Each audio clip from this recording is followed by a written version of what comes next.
No.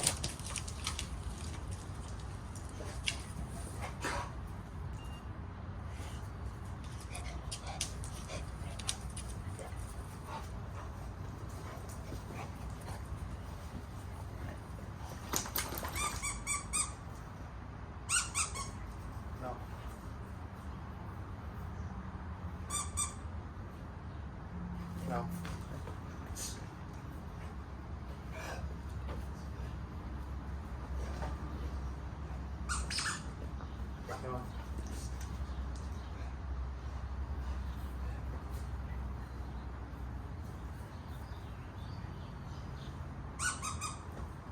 No. No.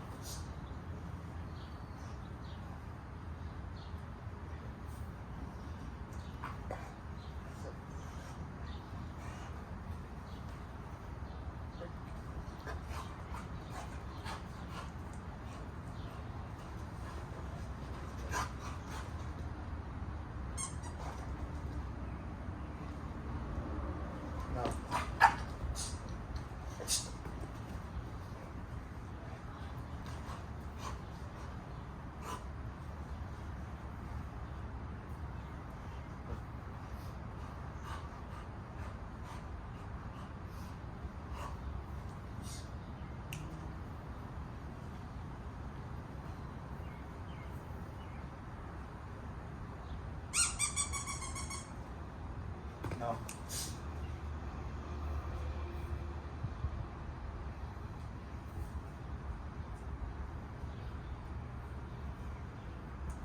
No. No. Good.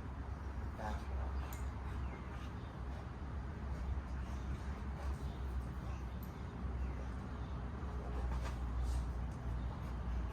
No.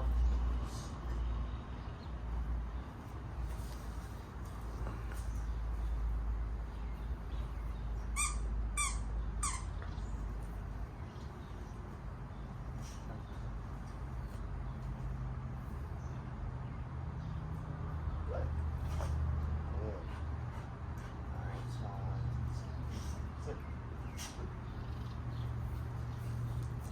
Up. Sit.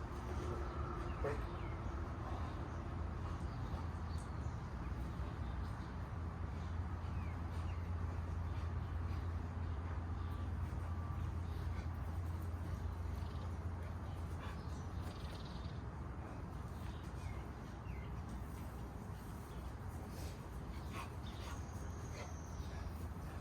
Good boy. Hey.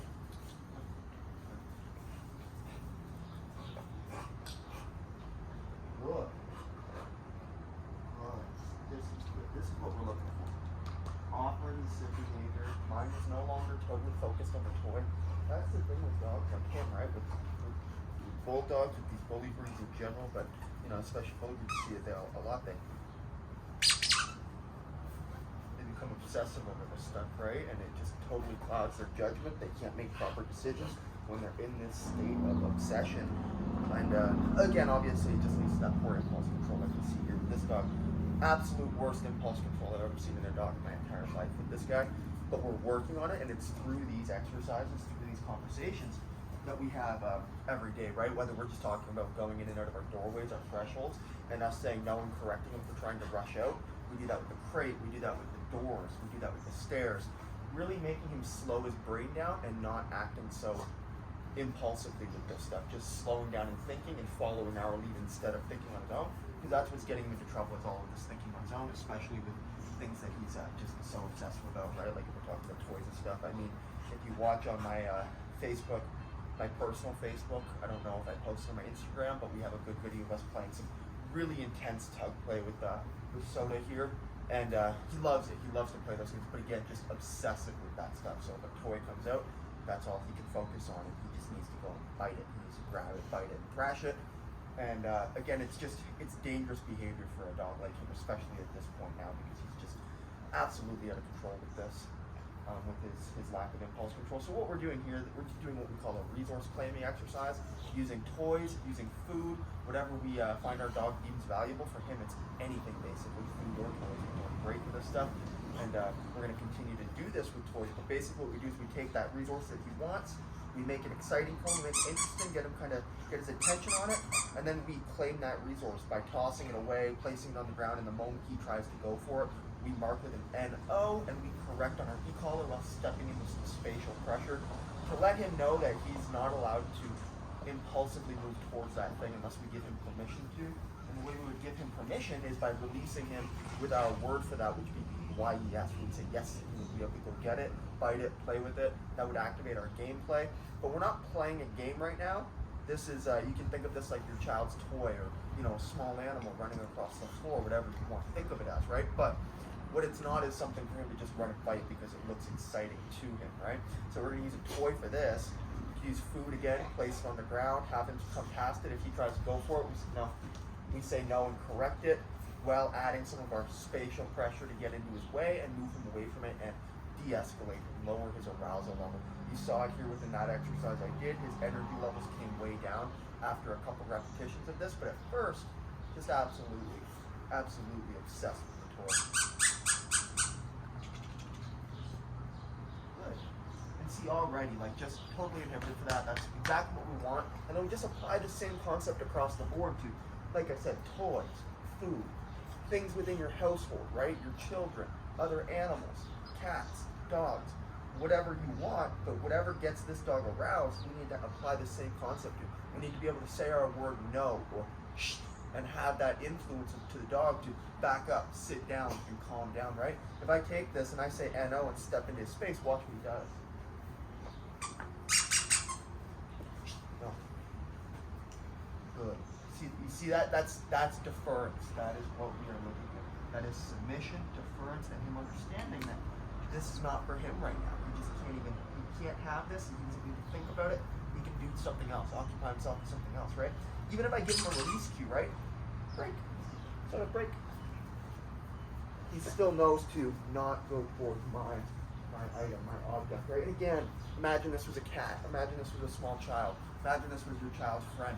This is the same concept. So keep that in mind. We call this a resource claiming exercise. We think it's super important to do this with dogs, especially dogs like Soda.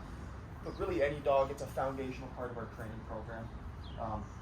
And it's something we love to practice. Again, we're not just doing this, like this isn't the only interaction he has with toys. Again, go to my Facebook, look at the tug play we've done with him, look at the drive we've created, and we do allow him to express. But again, there's a time and a place when it comes to playing like tug play or whatever. If I want to get the tug, the way I would do that, I'll grab it now, I'll show you, we'll see if we get into it.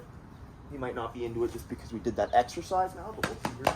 What I would do is I would say, Soda, ready? I would say, ready? And then, yes, I would start my game. Yes. Oh. After I said ready, right? The ready is the cue to start the game. Oh, but unless I say that cue in that voice, right, that ready, we're not going to play a game like that. So whatever goes on in the environment, it's probably not for you to bite or attack or get excited by, right? And so making that very clear to our dog is the important part of this training. So anyway, good job. You're all right up. And then if we want to end the play, what do? We say, Soda, all done. No. All done. No. And then we can correct if we need to. No. All done. Put the toy up. No. Put the toy up, put it out of sight, and then end your game with that. We still need to work on ending the game, obviously, but you can see there, we can just get them back into that drive, and then immediately slow that back down again with our commands. That's it.